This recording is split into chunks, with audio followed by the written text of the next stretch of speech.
There are a lot of benefits to self-care, but it's not actually optional like most people believe it to be. Let's talk about it. Stay tuned while I tell you why.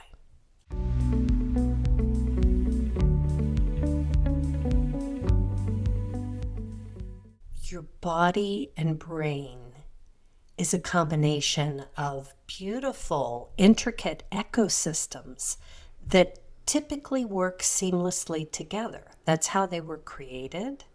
But then we do things as modern humans that set things off and take things out of balance.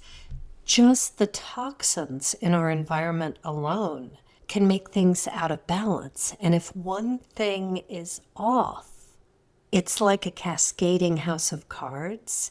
Everything can get set off.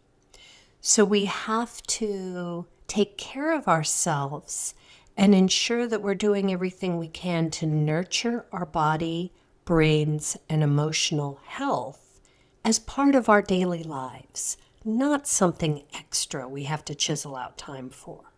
It needs to be part of your daily life and who you are.